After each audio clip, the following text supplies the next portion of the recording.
Hey, okay, everybody, let's get started. I hope you enjoyed that little intro. I thought that music was kind of funky, got me revved up. And of course, Martha always gets me revved up. Hello.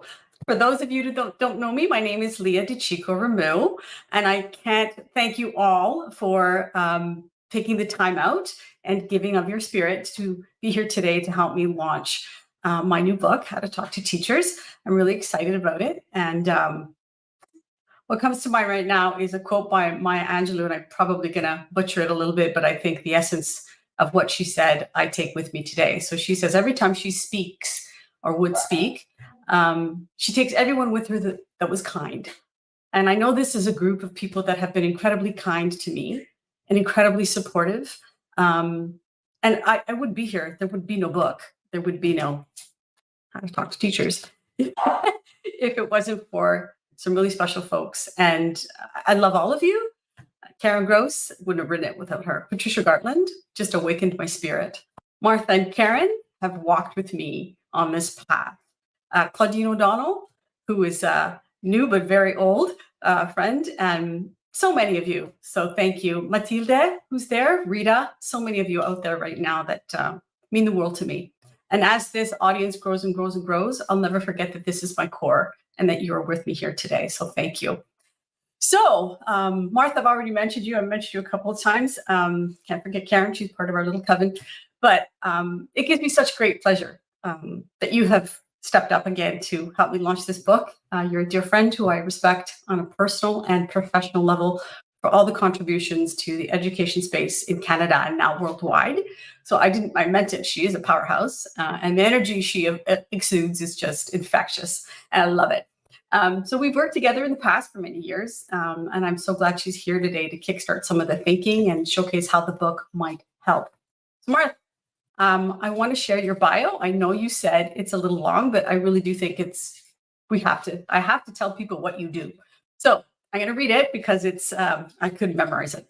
So Martha Jez is the founder and CEO of Fair Chance Learning, and she's the driving force, and of course she is, behind the organization dedicated to fostering growth and education.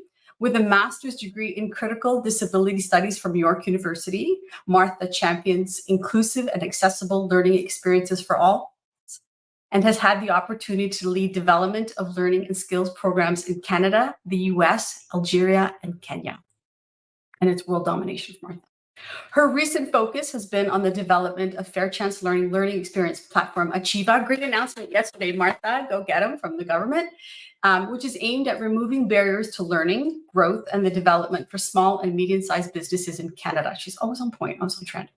Martha understands the importance of community and global engagement actively contributing her time to the Canadian Accessibility Network, the OISE is the Ontario Institute for Studies in Education at UT, Curriculum and Review Committee for Continued Professional Learning, the Town of Newmarket Accessibility Advisory Committee. She's really continuing on the work of her dad, and serving as a board member of the In from the Cold. Martha is currently serving as an expert in residence for a professional fellowship with OISE CPL, with her signature motto, "Let's do this." You guys know Martha. She's enthusiastic about making a significant impact in the realm of learning and development, ensuring opportunity and education for all. So Martha, thank you for being here. I think you got some questions for me, or maybe you want to. I sure do, Leah. How exciting is this celebration day? I don't know if you've picked up that book and showed everybody, but pick it up for us because that is awesome. Our first book from Lia called How to Talk to Teachers. And Lia De Cicco, who is Lia De Cicco Remu? She is a certified teacher first, and she will always start, I'm an educator at heart, and it's all about the heart learning as she's got in her window there. Her experience over the last 20 years has been in national education leadership with tech ed companies like Microsoft, Cisco Systems, and recently the Learner First in New Zealand. She's worked in communication and policy for the government, not the most exciting stuff, but important stuff in the government of Ontario, and spent over 10 years in the film and television industry and was once a corporate banker. Lia is an education content and program creator, and How to Talk to Teachers is her first book, and I don't think it'll be our last one. She's currently in pre-production for her second short documentary film titled Why Don't Girls Go Into STEM? This is a follow-up to her first film, which was called Sending Light, based on innovative teaching exemplar called Current Generation, which is aligned to the SDGs. Very important work there. Ian Fogarty. Ian Fogarty. Ian Fogarty is a special person in the world of education as well. The crews for both films are comprised by students studying film at York U and high school students at Riverside High in Moncton, and that's thanks to Ian with that connection. With her partner, Giancarlo Brado of PAVE EDU, she will be also creating programming for the National Center for Truth and Reconciliation to help integrate Indigenous ways of knowing into school systems and pedagogy. Lia is happily married, just recently celebrating her 20th anniversary, and has a beautiful young daughter, Lulu, who just successfully completed her first year at university. Her dog, we may hear in the background, is Edwin Pericles, and is literally the boss of their home. So he can keep us in line and in check. But like the dog, who is the patron saint of the arts, Lia is an artist at heart, loves to write, cook, paint, and above all, connect and collaborate with people to make the world a better place for all children. And today is her book launch, and she's asked me to join her in this conversation to help you understand what you can expect out of this book, How to Talk to Teachers. And here we are, August 20th. I am the mother of 4 children, and so that distant school bell sounds so lovely to me right now. I am looking forward to that first bell in September, and it's such a great time to start these conversations again about the reimagining of school. So Lia, I think it's a fantastic time to have these conversations, but for you, over the 20 years, why now? Why at this point are you ready to help guide parents and community around this dialogue? That's a great question. And, I think we all know that timing is everything. So first and foremost, that 20 years you just mentioned has given me the experience and the insight I needed to express what I want to express within the context of who I am and how I wanted to express it. But I also think that it's a really tough time. And I think we're all still suffering from, the hangover of COVID. They're still lingering, and the earth is screaming. Economies are unstable, systems are crumbling. And I also believe that where there's chaos, there's opportunity, right? Yeah, there's definitely all that stuff going on. But when people come together, the way we've come together today and the energy that we have, I think there's light there. And I think that's giving us the opportunity again to do something that's going to change things, and we have the chance to shine, to be who we are. And I think at the core of who we are is always love and always beauty and always connection, and that's what I fight for. And that's what I fight for in our little ones, because they haven't been sullied yet, so I think I love that. So the timing is now, because again, just bringing this incredible, powerful group of people together that I think are light workers. I mean, we've heard that term. I use the term wisdom workers, is now to help. I mean, again, it's terribly dark, but we have this little shaft of light that we can do something about it. And in partnership and together, I think we can. Nice. And with that little bit of light that you're trying to share within the pages, I think you set it up really nice. In the foreword, you say, within these pages, you will find personal anecdotes, insights, and experiences working with educators and system leaders who are passionate about helping children succeed. This book is a reimagining of education from the vantage point, and it is an invitation to you, the reader, to help find the solutions that will move us forward. And so when you're thinking of the reader and moving forward, who are you asking to join this conversation? Who is this for? This is for parents. I mean, Martha and most of us in this call, in this webcast, work at a certain level, and we do the work, we create the programming, and then that trickles down into the classroom and into our systems. And that's an incredible honor to be able to have that ability and to be able to have that, again, I keep using the word opportunity, to do that work again in collaboration with people that are so special.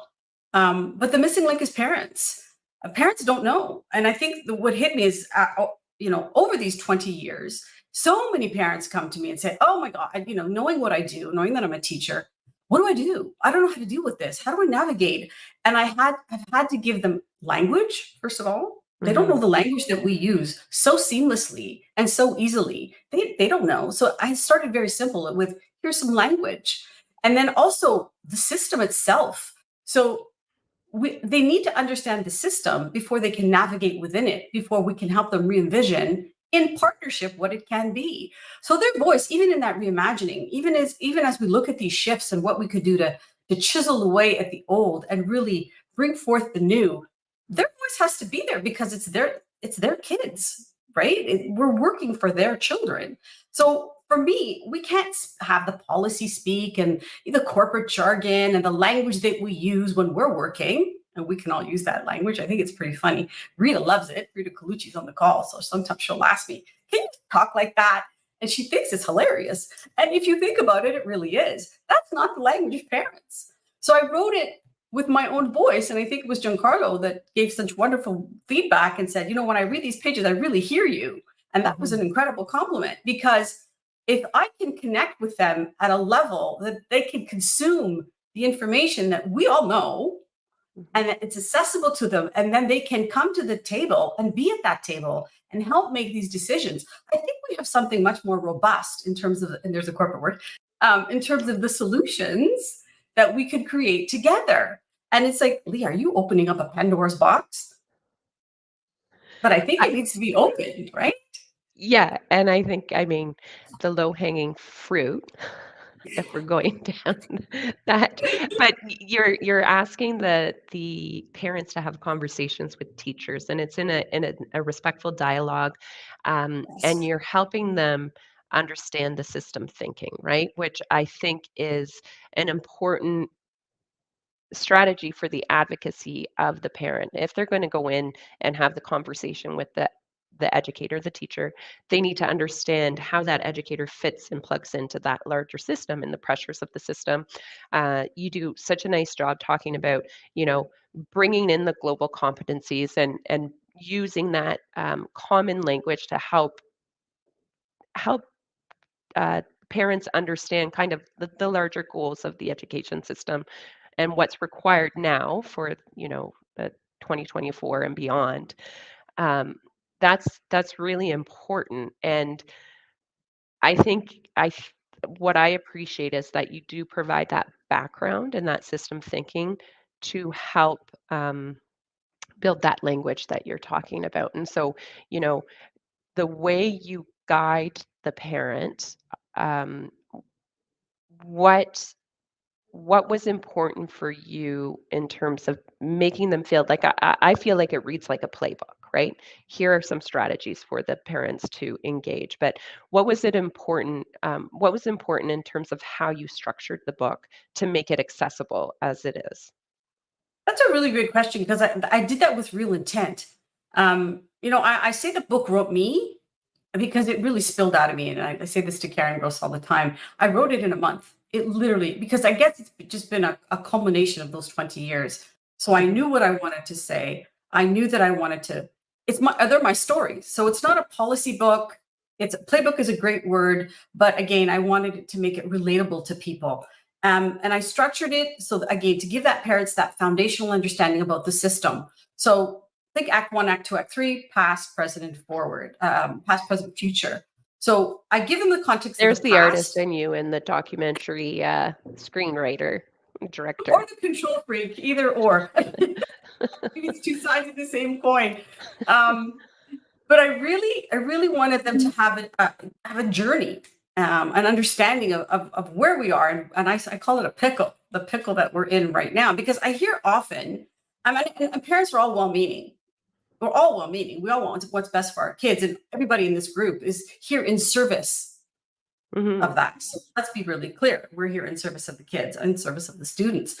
But they say it was good enough for me. Was good enough for me. Like, what is the problem? Why can't they write cursive? Why can't they multiply? Why can't they spell? Why? 12 times 8. I had to check myself on that. Yes, the machines are here, but that's a whole other webinar, Martha. And we may do that. That will be interesting. But I wanted them to understand that it's not the same. So here's the past. So that's the first, Act 1 is here's the past. Here's what you experienced to some degree, right? Some of us are older. Some of us experienced it more deeply. And then it's like, okay, that's the past. How does that inform the present? Where are we now? Act 2 was always tough. Any filmmakers on this call? 2 is long, it's hard, and sometimes you lose people because it gets really boring or difficult and you tune out. But that's where the work is done. And that's where we are now. We're sort of trying to birth Act 3, past, present, future. So what's the present? What are we dealing with right now? So we talk about the big words like the global competencies and the social development goals and social emotional learning and all these big words that parents are like, do I need to know this stuff? Just leave it at school. That's another thing that has to go. And you had mentioned it, that jingle, it's the most wonderful time of the year. That's like, oh my God, thank God they're going back to school. September. Wait. The days of like shipping your kids off to school, and there's teachers on this call. And as a teacher, I recognize this as well. And, closing the doors, they go, they're gone. That's going to change. Parents, have to show up, right? Teachers are human. Teachers also got to go home and deal with stuff at home. And I don't think it's fair that parents drop off their kids and disappear. And, well, what is it my problem? No, there has to be this partnership. So that's the reframing and the new paradigm that I'm hoping that will happen, where there really is a partnership for the best interest of the child to support their learning, their growth, their development so they can soar. So I may be going off topic here, but that's the present, right? That's what I'm trying to birth through the work that I'm doing now in partnership with all of you guys so that we can affect a really wonderful future. So that education really can be a place of exploration and joy, not a sentence where kids are like hauled up in these 4, those brick dimply walls and have to sit there. We have to get them out into the world a little bit more. And it's so the last half of the book, Act 3, the future, is a reimagining of how we can do this. And I have to call out Elizabeth Reese Johnstone, who's at Boise U of T that Martha, you work with, who really set it up for me when she said, the system's not broken. This can't be a rip and repair. There's really good things about the system. We've really worked hard. It's more about what can we gently insert into the system right now. So it's not because teachers are stressed, parents are stressed. Again, COVID hangover, what's going to happen, all this stuff. So what can we do really gently and easily that teachers can do really gently and easily? Because teachers like, oh my God, another thing I got to do. It's insane. That can help bring about this change of what school can be. And I do talk about in the book, a reimagine again of what the role of the teacher could be now that we have layered on technology mindfully. Because we do, Martha, we were part of this wave, Karen, we're all part of this wave where we're going to get devices into the classroom. It was really exciting, and every kid was going to have a tablet, and every kid was going to have a computer. Oh my God, the things we're going to do. And I think the intent was there to do really wonderful things in the classroom and open up kids' learning. But I think we're so excited about it that we could have been more mindful about it. Because now we're looking at, oh, well, this happened. So again, a really gentle exploration of what we can do, a reimagining of what the teacher can do, what the classroom can be now that technology is just going to explode. And I think it's really important, again, the dialogues that we're having and the work that we're doing right now to move us into Act 3. Mhm. And I do appreciate that you do tackle the big issues and the things that are keeping parents up at night. And I would say technology, obviously, Yeah. is huge, right? And one of the I thought it was really interesting how you brought John Carlo's research in around access to technology and outcomes. So that that provides the context again for parents to really think deeper about, well, is it no technology, put the technology away, or is there that mindful conversation that needs to take place? What are some of the other things, like you talked about the sustainable development goals and you talked about social emotional learning? So, are these common things that parents have come to you? Like over the years, you became that mentor to parents. What are the things that are the common themes that they come looking for help and support? Well, we talked about AI, so let's park that one. But it's always mental health, right? How do I make or academic, obviously. Academic issues and mental health are top of mind for parents, but especially now again post-COVID. Is my kid included? Does my kid have friends? Is my kid accepted?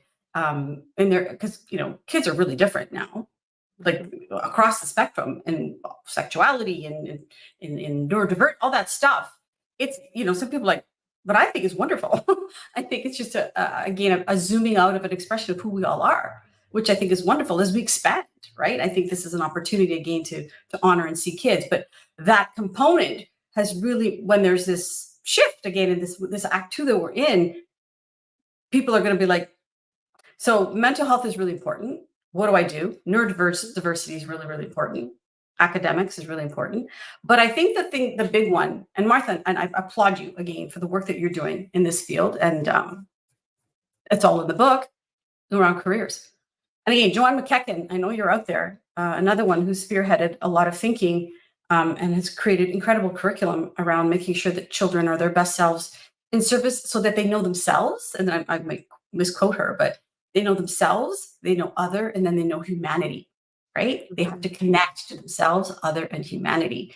And when you're in a career and you're fulfilling your passion, it's not a career, it's a joy. I feel that every day for the work that I do. It doesn't mean it's not hard, but I know that I have purpose and I know that I'm connected and I know that the expression of my soul work happens every day.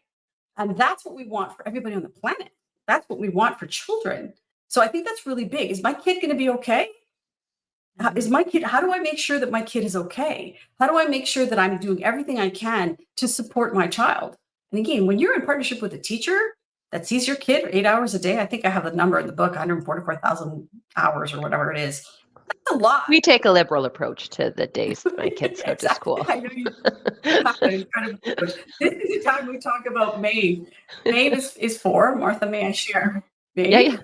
Maeve is going to kindergarten. She's a chip off the old block, and she just is incredible. And I asked her the other day, if she was getting ready for school, and I said, "What kind of school do you want to go to?" And she said, "Ninja school." Mm-hmm. I said, "That was a brilliant answer. Of course, she wants to go to ninja school." So if you and we all go, "Oh my God, that is so cute." But if you listen to that child and listen to what she wants out of ninja school, and Martha, I know you did this. Those are nuggets you can take ninja school. Well, what kind of school would serve Maeve? That's the kind of thinking that I want parents to like start to practice. So at the end of each book, at the end of each chapter in the book, there are teacher talk tips. So questions to start that thinking, information to guide them, language. Appendix is full of tools that are commonplace for us. But yeah, these are the big ones. So AI, definitely technology, mental health, careers. Is my kid going to be okay? Bullying is a big one too. Again, that acceptance, inclusion. I've written about bullying and how we can reframe the way we look at the bully. But Mhm. parents, the parents that are out there and people that work with children, we just want what's best for the kids to make sure that they're going to, again, express their best selves on the planet. Really, at the end of the day. And you you write from that perspective, right? That giving parents the confidence, like there's something to be said to have someone look at you and say your child is going to be okay. And I think parents are looking for that, right? Like you said, is my child going to be okay? And I think that Yeah. that way that you position it creates a dialogue with the teacher that is truly student or learner centered, right? Like, hey, I'm just a parent coming here looking for what's best for my individual, and I know it might be different, and that's a little bit scary, and we have to work together through that piece. um, I really like, I would say, like, as you talk about the work that we do, every student from grade 7 on, why am I learning this? Why does it matter? When am I going to use this again? And so you talk about the career coaching. It's career CC Career calling coach. career calling coach. Yeah, and I would say that career connected learning experiences, like, that is so important. And when you provide context to add the humanity, like what does it mean to have a successful career? Well, there's the passion, the purpose, the profession. There's also the humanity and being a good citizen and committing to the community that you're living in. And so that career coaching, can you talk a little bit more about that? Sure. So this is a follow-on. As teachers, we know this, but for those of there's a few people on the call that maybe wouldn't have this deep knowledge, but it's in the book. So we started with the sage on the stage, and that's how we grew up, right? The teacher knew everything. You did not question. You sat in your row. She most likely gave you the information. You memorized it. You parroted it back to them. You got an A. Okay, that was it. And that was, again, this is all tied to economics. Okay, Mhm. we needed that because we needed good factory workers to sit in a factory, be punctual, not question, do the task, hightail it out of there. That's what we got. That's what I Then was hoping with the 4 kids, but it's not exactly the way it runs. sometimes you need that. Sometimes it's like, okay, sometimes you got to be the leader. Sometimes, there's moments where you have to pick and choose. And again, once you have these skills in your toolbox, you can pick and choose for the right moment. So after Stage on the Stage sort of made its way after the 70s, mid 70s, into the 80s, 90s, and my timing may be off. Then we started talking about the guide on the side. Okay. So a teacher that would get out of the way a little bit, right? And let the kids, and it was Garfield Billy Newman out of Canada, professor at OISE, that Mhm. spearheaded a Critical lot of Thinking this. Consortium, great guy. Yeah. Yeah, really smart, lovely man. So he started this facilitator guide on the side thinking where it's like, hold up a minute, maybe I don't know everything. Let me, and this is where I thought this when teaching became joyful for me because it's boring for me to sit up there and just talk. It's that exchange that's the magic, right? When you see them grow and learn, that's the gift of the teacher. That's the magic. So the facilitator would sort of sit back and watch and then gently direct. So let's say May visit in ninja school. The sage on the stage would say, well, you're not going to ninja school. You're going to go to this school because this is where you go. And Maeve goes, okay. But her spirit is squashed. The facilitator's like, well, why do you want to go to ninja school? And you listen, right? It's like, oh, wait, there's something here. Okay, let's look at ninja school. And then there's a synthesis that happens, right? It's like, oh, well, we started with this, we did some exploration, we're going to synthesize that, and now we have this. So there's a student voice in there. There's a student will, there's a student participation, there's the student spirit in that facilitator. And this is key, I think, because we started, I think in my mind, we started looking at teachers as people, right? Because teachers are learning. One of the tenets of being a teacher is to be a lifelong learner, excuse me. We're learning too, right? So, and we're learning from the kids. A good teacher knows that you learn from your kids. So we're human. We don't love all our students. There's going to be students somewhere in times that are challenging for us. Those are my favorite because they're like, what are they showing me that I need to learn? What are they showing? The most challenging or teaching me something, right? So you can totally squelch them down. Be quiet, sit in your seat. But then you're missing an opportunity to learn from one another. So the facilitators sort of gently opened up the stage on the stage a bit. And I sort of kicked it up with the career calling coach a little bit.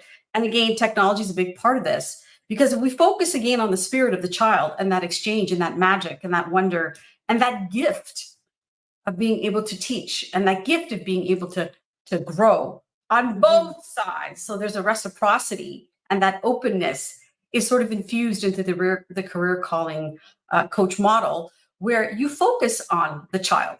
It really becomes child-centered because if used appropriately and mindfully, the machines are going to do all the work, right? So one of the reasons I couldn't stay in the system is because of the administration and because all that stuff that got in the way of me being with the kids. I wanted to sit on the carpet and cut with them and sing songs, but I had all this other stuff. And then with the deliverables and the learning outcomes, and oh my God, there's a lot of pressure, right? The KPIs.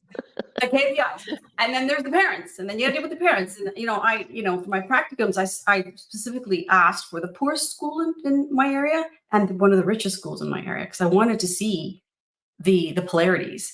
And the challenge that I found was in the poor schools, the parents didn't show up. You want the parents to come in and talk. You want to, have them. And then in the very rich schools, the parents want to teach pretty much. It's hard, right? But then my workaround was, and there's the corporate word, bring them in.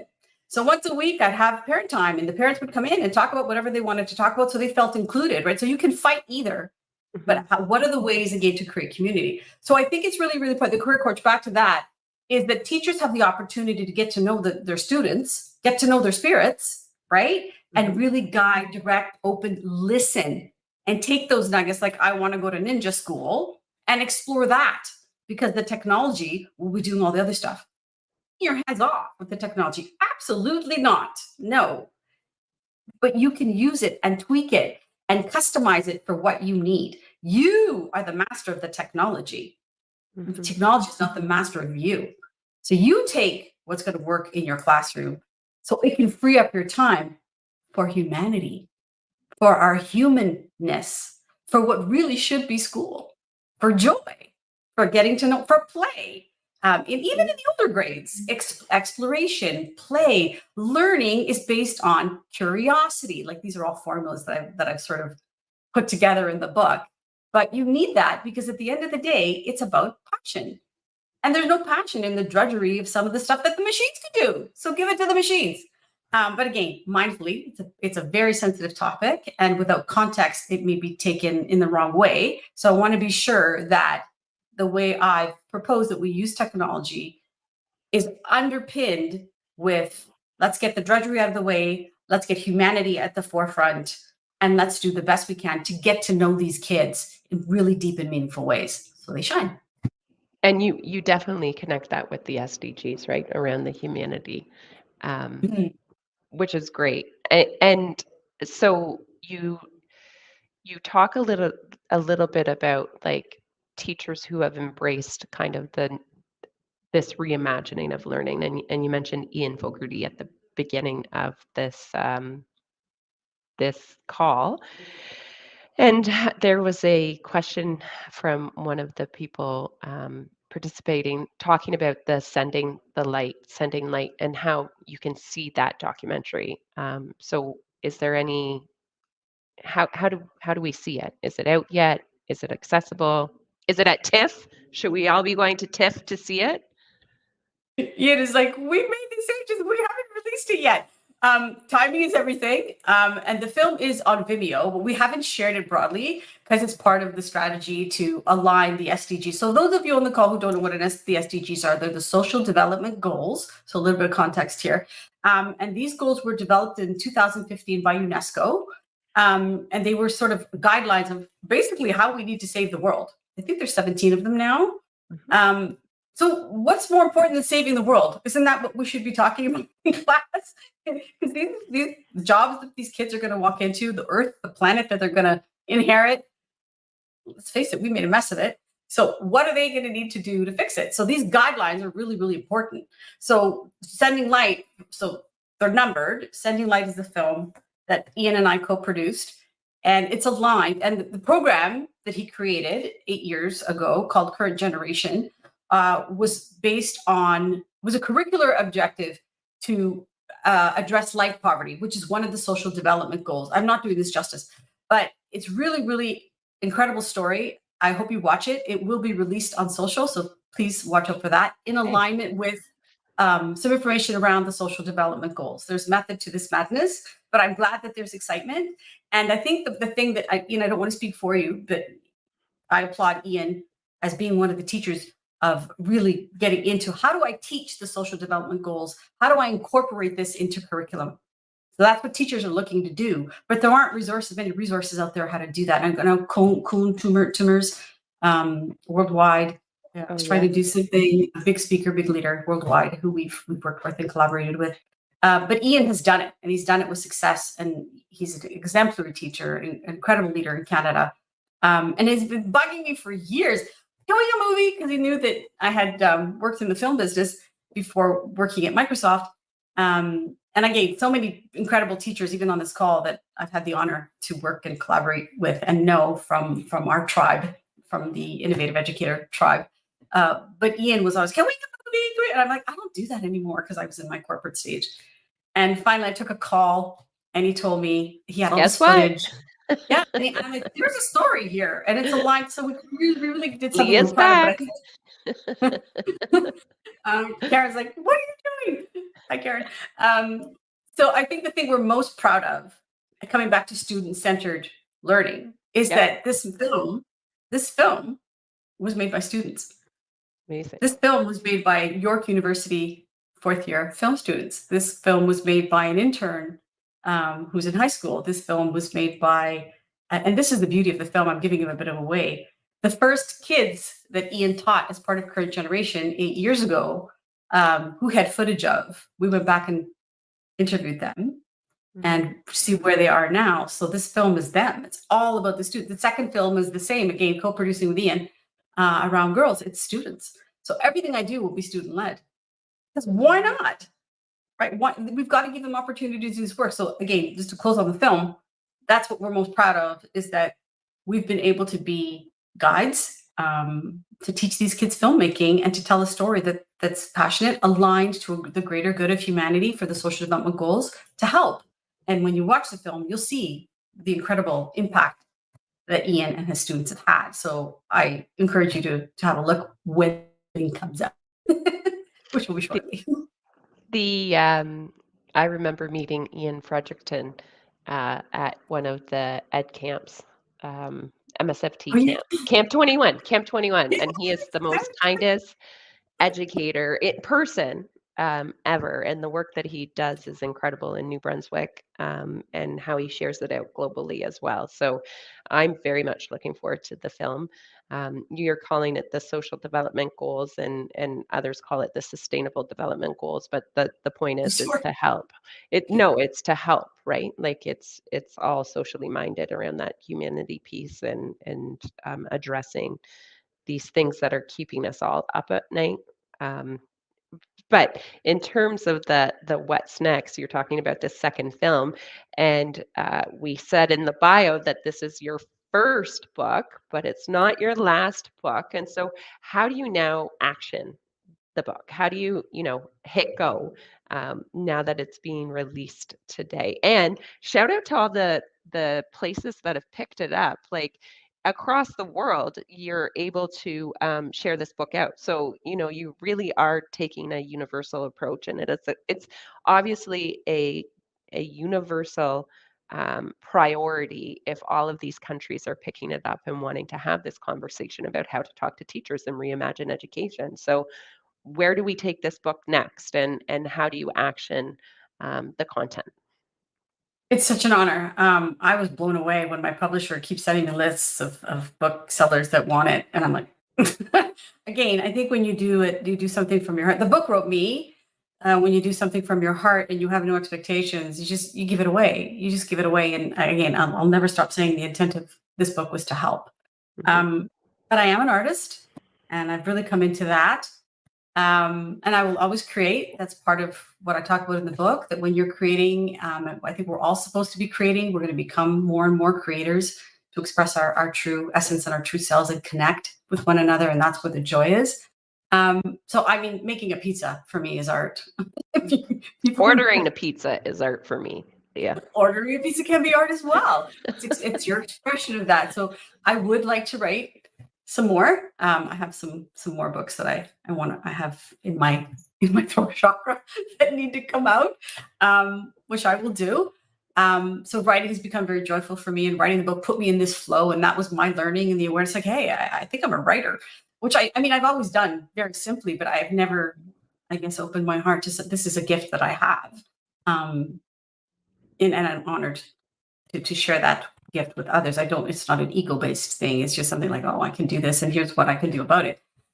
So what's next in terms of the book and how I hope this book will go? Again, it's about having people join the conversation, bringing that parent element to those tables in a really deep and meaningful way. So it's really important, again, that Pandora's box I talked about. This is not about bashing anybody. Mm-hmm. This is not complaining. I've read it. It's not about bashing anybody. I totally support that statement. Thank you. I don't want people that come to the conversation and come to the table to bash anybody. That's not going to get us anywhere. Everybody's hurting. People are angry. People are frustrated. Let's acknowledge that, which I think is really, really important. But this is the space where we can do something about it. This is a nice way to close the webinar in kind, respectful, compassionate ways. That's really, really important to me. It would be my honor to hold space for that. So if people, sometimes social becomes dead spaces. I mean, this is my heart, this audience, the people that have taken the time to join this call today. You guys are my heart. You guys are my tribe. This has to go to parents, to a different audience, people that I don't know necessarily. That's terrifying for me, but that's my work. And it has to, and I'd like it to go, and I don't have control of it, but I'd like to help shape it in partnership with you guys in a way that it is all those things: authentic, kind, respectful, gritty. So we have to model that behavior to the wider audience that I hope this book reaches, so that we can take that voice and bring it with us when we have the conversations and we are making those decisions at that level of the system. So benevolence is what I hope we will practice, right? Benevolence and awareness of what we represent. We bring our whole selves with that. But definitely, I think the missing piece, and again, the intent of writing this book, is to have that voice, because it's so important, and they need to be heard. The parents on the call, we're really lucky, right? I know I'm really lucky, and Martha, same with you and other parents on the call. We know all this stuff, so we can go and have that conversation with the teacher and say, hold up, what are you doing about that? And can you tell me what your approach was with this lesson? What were you looking for? What did my kid miss? How can we work together to address what my kid missed? Not like you. No. What did my kid miss? Can you tell me? How can I support this at home? What's going on? That's the energy. That's the space that I'm hoping this book will create. That's the flow. Again, underpin, I can't say enough, with authenticity, with intent, with respect, with compassion, and with kindness at the end of the day. So I'm hoping that's where it goes. And then a couple more books in me, and then I'm going to make a feature. And it's going to be on tape. Someday I will make a feature film. That's part of my path. I love that you called it tape, that it's on tape. You are a film junkie. Well, I should have said it's on. Bring out the film. It's just a medium that calls to be a medium that I love. So I'll keep doing more of that, expressing myself creatively to do this really, really important work. And then at some point, take my amazing, incredible, loving, supportive, superhero, superstar, love of my life husband, who none of this would have been happening. This video, all this stuff, all the back end stuff that you see is all the BTS. BTS goes to Kareem. He's the GOAT. So thank you, Kareem Remu. He is the biggest light, and he's given me Lucci, who is bigger than both of us. So this is the first copy. This is the very first one. Will be going to Kareem. So thank you, Kareem. I just wanted to make sure that I said that, because he's all that. Those of you who know him will agree. So yeah, I'm hoping that this is the start of something. I'm hoping that I can contribute. I'm hoping to continue expressing my passion for something that's really important for me, because I find that this is my purpose, and to continue to have wonderful connections and relationships with everybody on this call, because you guys are all so amazing and been so wonderful and so supportive as I figured this out, because it wasn't easy, but nothing that's worth it ever is. And I'll continue to do what I do. And Martha, you're my archetype for all of this. She'd ordered the pizza, Leah. She'd ordered the pizza. Sometimes you gotta. So thank you. Okay, so next steps. How do we get these books, and how do we contribute to the conversation? Amazon Canada, Karen Gross, you can help me on and just have your hair on fire for this one. There are issues with Amazon Canada. So I apologize for those of you who tried to click on the Amazon Canada link and it's telling you that it's currently unavailable. I don't know what's going on the back end. Karen wrote It's sold out. Yes. Yes, that's what we're hoping for. They're having some issues. I don't know, something about the printer in the States or something. I don't know. So if you can hold off, great. If not, apparently the link for the book on Indigo and Chapters, I'm told, should be up for tomorrow in Canada. I mean, worldwide, it's fine. For some reason, it's just Canada. So please, patience. I hope it's worth it. It's really short, so it's not a big read. It's a quick read. It's light. Somebody told me that, it's light enough that I'd pick it up, which I thought was really funny. So hopefully, and you know what? If you guys do read it, nothing would mean more to me than have your feedback. I'd love to hear from you. And where can we share that? I know that there was some social networks that we can connect in. So how can we find those? Yeah. So Insta, I mean, the audience, the parents are all on Facebook and Insta. I didn't do TikTok. I don't think that's where we're going to find parents that are young. I don't want to age us, but here we are. And LinkedIn, obviously LinkedIn. So Facebook is How to Talk to Teachers. Insta, and if you read the book and you read it till the end, you'll get this. Yeah. HTTT, so 4 T's _cauldron. Mm-hmm. Right? Because I think we're all, I think in a past life, some of the women on this call, I've said this to Claudine. Magic? Yes, we're all magic. Or maybe we were burnt at the stake in Salem. So definitely. Oh, something happened there. Here, we're back. So definitely connect, leave your thoughts, and let's kickstart that discussion as the book makes its way worldwide. And hopefully, again, the discussions and the comments will be kind and respectful, authentic, honest, compassionate, all that good stuff. Because at the end of the day, we all know it's about the kids. Yeah.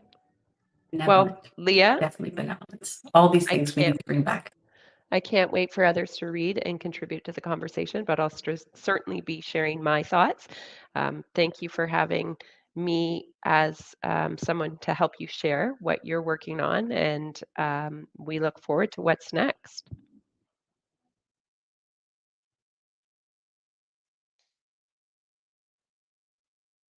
Thank you, Martha. Thank you. Thank you, my friend. Thank you, all of my friends. We'll see you on social. All right. Have a great day, everyone. Take care. Thanks for joining, and go get that book.